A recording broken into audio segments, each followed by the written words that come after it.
penalidad inferior a lo que la sociedad espera. En esas ocasiones la gente en muchas ocasiones pues reprocha esa falta de penalidad a la propia justicia. No hay justicia, nos dicen muchas veces en televisión. Cuando realmente los jueces nos limitamos a aplicar la ley, estamos sometidos a la ley independientemente de que estemos más o menos conformes con lo que dice la ley, pero yo no puedo crear la ley. Para crear la ley está el Poder Legislativo, está el Congreso de los Diputados, está el Senado, y allí es donde deberían dirigirse para poder reclamar esas mejoras, ¿no?, en las legislaciones penales, por ejemplo, para endurecer determinadas penas en determinados delitos. Al final un juez no está aplicando su criterio, está aplicando la ley. Muchas veces, como dicen, ¿no?, puede uno no estar de acuerdo con lo que está aplicando, pero bueno, es lo que viene en el papel. Exactamente, la Constitución nos dice en el artículo 117 que los jueces estamos sometidos única y exclusivamente al imperio de la ley.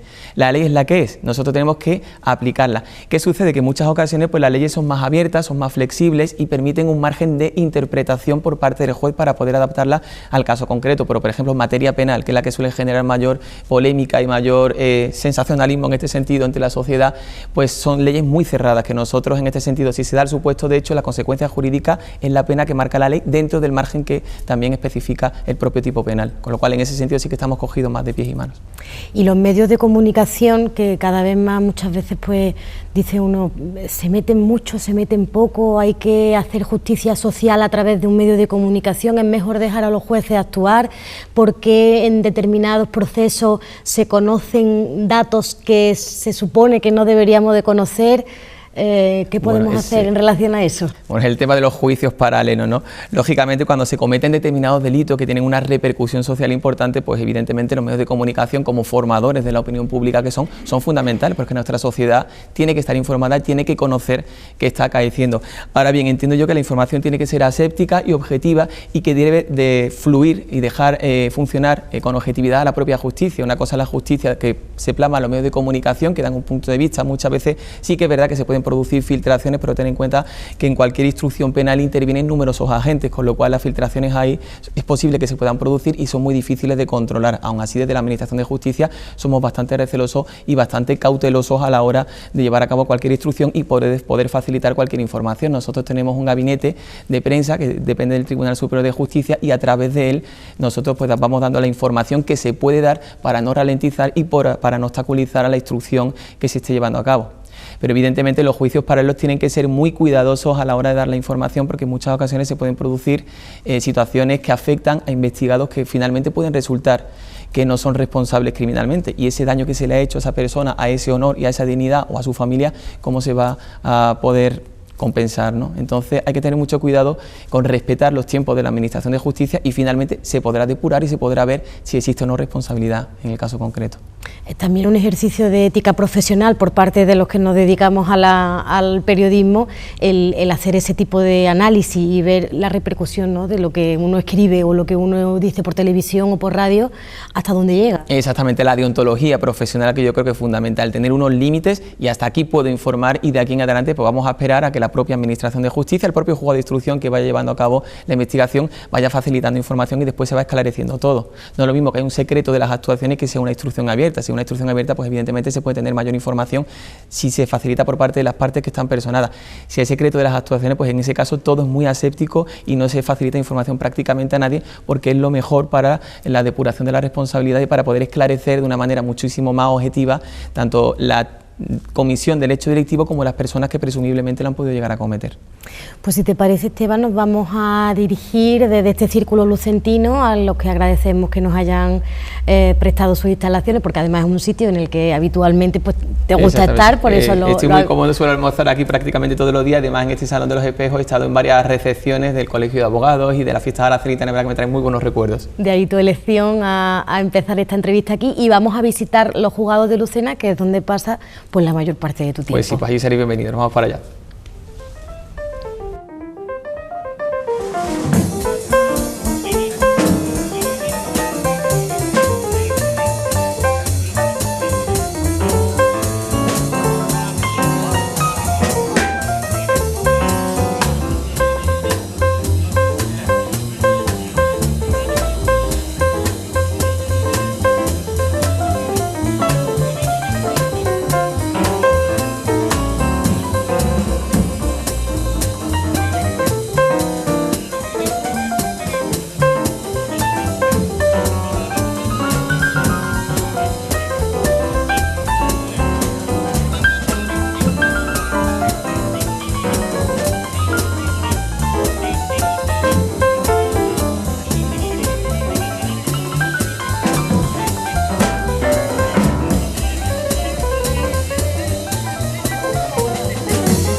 Esteban, nos encontramos en los juzgados de Lucena. Se habla muchas veces de una justicia lenta, politizada, antigua, muchas veces ahogada en muchísimos trámites en papel. ¿Qué necesita la justicia española? Pues la justicia española necesita mucho, necesita inversión en medios personales, necesita inversión en medios materiales. El ejemplo lo tenemos prácticamente aquí en Lucena, donde en medios materiales contamos con unas instalaciones que son bastante deficientes, que tienen bastantes barreras arquitectónicas. El calabozo que tenemos para los detenidos es bastante reducido y en ese sentido sí que necesitamos de un nuevo Palacio de Justicia. Me comunican que se están dando pasos en este sentido tanto por parte de la Corporación Municipal como por parte de la Junta de Andalucía para intentar propiciar la construcción del definitivo Palacio de Justicia en Lucena, que merece Lucena, y en ese sentido pues estamos pendientes de que se construya. No tenemos que perder de vista que la provincia de Córdoba, Lucena, que es una ciudad pionera después de la capital, es la única localidad que no cuenta con un Palacio de Justicia en condiciones. Con lo cual lo primero que necesitamos en materia de justicia es inversión en medios materiales. Otra inversión importante, inversión en medios personales, tanto a nivel de miembros de la carrera judicial y fiscal, que somos un número muy reducido a nivel nacional, como a nivel de funcionarios de los cuerpos generales de auxilio judicial, tramitación procesal administrativa y gestión procesal administrativa, como de los cuerpos especiales como puedan ser medicina médico-forenses o del Instituto Nacional de Toxicología y Ciencias Forenses. Todo ello evidentemente va a redundar en una mejora, en una reducción de los plazos, en una agilización y en una consecución de una justicia mucho más eficiente. Y en los trámites en papel, ¿necesitaría la justicia agilizar y ponerse un poco al día a las nuevas tecnologías de una manera un poco más rápida para que todos los trámites burocráticos no sean tan densos y tan largos? Pues fíjate, en los últimos tiempos se está modernizando mucho la Administración de Justicia, hay un pacto de Estado por la justicia y desde el Ministerio de Justicia, en coordinación con las comunidades autónomas a las que se le han transferido las competencias en materia de justicia, están invirtiendo mucho en lo que se denomina el expediente digital. Lo que se pretende a partir de ahora es que todos los documentos que entran en el juzgado sean telemáticamente, que se tramite digitalmente, incluso por ejemplo las firmas, las notificaciones, todos los actos de comunicación se realizan a través de una herramienta que se llama LexNet y ello evidentemente va a dar lugar a la desaparición del papel. Lo que se persigue en este sentido es el papel cero y yo entiendo que eso al final va a revertir también en una mejora de la Administración de Justicia. Ahora bien, lo que te comentaba anteriormente, se hacen los pactos de Estado, se hacen las leyes, pero muchas veces estas leyes no van acompañadas de dotaciones presupuestarias, con lo cual las leyes sin que estén acompañadas de dinero, pues lógicamente es muy difícil de aplicar y prueba de ello es que en los últimos tiempos se están produciendo algunos errores importantes en este sentido, tanto desde el ENES como desde la implicación y aplicación y adaptación del expediente digital. Hablamos de más jueces, de mayor concentración de sede, de mejores servicios. ¿Es urgente también un pacto sobre la justicia que ayude a agilizar esos tiempos y atender en tiempo y forma a los habitantes de nuestro país? Pues efectivamente es fundamental y esencial que todos los grupos políticos, independientemente de su orientación, vayan a una en relación a la mejora de la Administración de Justicia en nuestro país.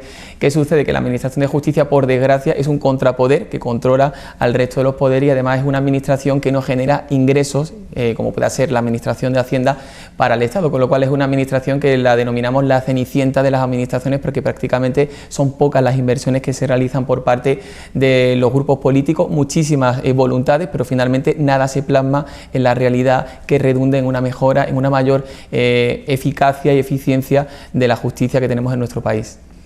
Muchas veces se habla también de la politización de la justicia. El sistema no debería solamente de ser independiente, sino también de parecerlo, ¿no? que es a veces mucho más complicado. La elección de los miembros de los órganos de gobierno muchas veces pues, se piensa que no es muy imparcial. ¿Cómo se deberían nombrar y cómo debería de ser todo para que realmente haya una equidad y una independencia total y completa de los poderes?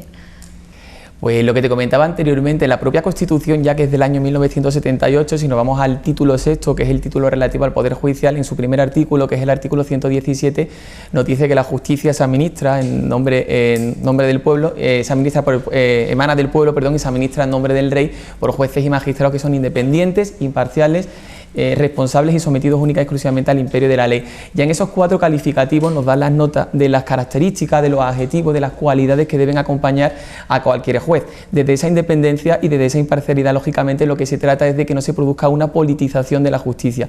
Lógicamente, también existen otros órganos, supongo que te referirás al Consejo General del Poder Judicial, que en este sentido los vocales que forman parte del mismo, la elección de ellos emana de las Cortes Generales, del Congreso de los Diputados y del Senado. En ese sentido se están dando pasos para reformar y para propiciar que esos nombramientos se produzcan desde y dentro de la propia carrera judicial. ¿Quién es mejor que nosotros para poder elegir a los miembros que van a ser nuestros órganos de gobierno, los que van a gestionar todo lo relativo al régimen disciplinario, a la formación continua, a la formación inicial de toda la carrera judicial? Y en ese sentido, desde el Consejo General del Poder Judicial sí que podemos decir que en la medida en que, sin perjuicio de que existen garantías, se nombran por las Cortes Generales, pues sí que hay una cierta influencia de los poderes políticos en el órgano de gobierno de los jueces. Ahora bien, cuando hablamos de jueces en el ejercicio de las funciones jurisdiccionales como titulares tanto de órganos unipersonales como por ejemplo un juzgado, como de órganos colegiados, audiencias provinciales, llámese, en este sentido los jueces accedemos ahí por concurso de traslado que tiene lugar en función de los méritos y en función de la antigüedad, y en ese sentido no hay ningún tipo de interferencia política que influya en el nombramiento de determinados jueces, con lo cual en ese sentido esos jueces cumplen con todas y cada una de las garantías que se exige tanto desde nuestra Constitución como desde la propia Ley Orgánica del Poder Judicial. ¿Existen en nuestro país más de 400 largos partidos judiciales? ¿Son muchos, pocos? Es otra de las cuestiones que se está debatiendo y se está planteando también la reforma. Ya el ministro de Justicia, como en su momento Gallardón, planteó la reducción de los partidos judiciales, incluso capitalizar los partidos judiciales. Lógicamente ello pues supuso una oposición frontal por parte de todos los ayuntamientos, que lógicamente no tenemos que perder de vista que los juzgados en los municipios pues suponen evidentemente una institución importante, representantes del Poder Judicial, y también conlleva el trasiego de personas con la consiguiente inversión indirecta en el propio municipio. Aquí vienen pues abogados, procuradores de diversos puntos de España, las partes, los testigos, los investigados, con lo cual ello supone un movimiento de personas. Los partidos judiciales, yo sí que entiendo que debería modificarse y racionalizarse la carga de trabajo de los diferentes partidos judiciales. Aquí, por ejemplo, sin ir más lejos, en Lucena contamos con un partido judicial muy cercano que es Cabra, y Cabra pues cuenta con una carga de trabajo que es la mitad de lo que venimos soportando nosotros en Lucena cuando estamos a 10 kilómetros. Lo más lógico, entiendo yo, que sería concentrar los 5 juzgados en un único partido judicial que comprendiera Lucena y Cabra, y de esa manera agilizaríamos muchísimo más porque seríamos 5 jueces para todo ese partido judicial y iría todo muchísimo más rápido. A nosotros también nos supondría una reducción de la carga de trabajo muchísimo más proporcional en relación a cómo la tenemos hoy día, con lo cual sí que tenemos que tener en cuenta que se necesitaría una reforma importante de la ley de demarcación y planta judicial. Tenemos que tener en cuenta que muchos partidos judiciales responden a las necesidades del siglo XIX, con lo que ha evolucionado nuestra sociedad a nivel político, a nivel social, a nivel demográfico, a nivel de medios de comunicación y redes de transporte, y en ese sentido debería adaptarse el nuevo mapa judicial a la nueva realidad del momento actual. Hablando de números, España tiene 5.800 jueces, en activo en torno a unos 5.500, supone unos 12-13 jueces por cada 100.000 habitantes, mientras que la media de la Unión Europea supera los 21. Estamos un poco lejos, ¿no? Estamos un poco muy lejos. De hecho, la propia Unión Europea, a través de diversas directrices, dictámenes que se han formulado al gobierno español, está poniendo de manifiesto la necesidad de que por parte del gobierno español se invierta y se convoque muchísimas más plazas de jueces hasta que por lo menos nos pongamos a la media europea. Lo que comentábamos anteriormente, de esa forma se podrá conseguir que la justicia sea mucho más rápida, que podamos dar una respuesta mucho más inmediata y efectiva y eficiente a los ciudadanos, y los problemas en ese sentido pues se van a acortar muchísimo lo que serían las tramitaciones y las resoluciones de los asuntos. ¿Ello qué requiere? Pues requiere de una inversión nuevamente en oferta de empleo público, en este caso en miembros de la carrera judicial, y pasa lo mismo con los compañeros de la carrera fiscal. En los últimos años, como consecuencia de la crisis económica, se ha reducido drásticamente la oferta de empleo público en cuanto a miembros de la carrera judicial. De hecho, este año únicamente han salido 65 plazas para jueces y 35 para fiscal. Imagínate que se están sacando muchísimo menos plazas de las que se están produciendo como consecuencia de baja de jubilación. Para el próximo año, por lo que ha manifestado recientemente el presidente del gobierno, van a sacar muchísimas más plazas. Esperemos que inviertan en justicia, porque en definitiva invertir en justicia es invertir en una sociedad muchísimo más democrática, en una sociedad muchísimo más constitucional, una sociedad en definitiva mucho más garante de la legalidad y de los derechos fundamentales y las libertades públicas de nuestros ciudadanos. Terrorismo, corrupción en las instituciones, desafío independentista. ¿Nuestro Estado de Derecho cuenta con todos los mecanismos suficientes para realmente poner fin a todo esto? Poner fin es complicado porque evidentemente el terrorismo y por desgracia la corrupción pues es algo que en los últimos tiempos se ha demostrado que forma parte de la propia administración pública, pero evidentemente sí que tenemos instrumentos legales, la propia Constitución, para poder depurar las correspondientes responsabilidades. En el caso del desafío catalán, por ejemplo, que estaba ahora muy en auge, pues tenemos un artículo en la Constitución, que es el artículo 155, que permite lógicamente suspender de las competencias a una comunidad autónoma que incumpla deliberadamente el orden constitucional, como por lo que estamos viendo en los medios de comunicación y por las instrucciones penales que ya se están habiendo al respecto, se está produciendo en la Comunidad Autónoma de Cataluña. ¿Qué hace falta en ese sentido? Pues en primer lugar lo que hace falta es una voluntad política de tomar decisiones drásticas, de tomar decisiones contundentes, que lógicamente comprendo que es complicado y difícil, pero el presidente del Gobierno, por la responsabilidad que tiene, debería coger en ese sentido, permítame la expresión, el toro por los cuernos y adoptar una decisión que fuese radical y que fuese ya contundente a la vista de los últimos acontecimientos.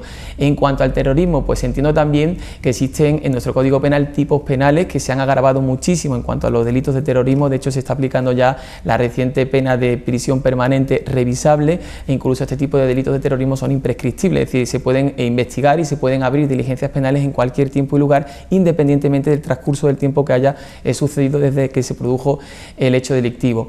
También es importante, lógicamente, la inversión por parte del Poder Ejecutivo en fuerzas y cuerpos de seguridad del Estado que luchen en esa política de prevención y en esa política de represión de estas conductas terroristas que son vulneradoras de derechos fundamentales, la vida en ese sentido como derecho fundamental, para que se pueda paliar y se pueda reducir este terrorismo silencioso que por desgracia está azotando a la humanidad, no solamente a España. Precisamente esa prisión permanente revisable pues también garantiza en muchos casos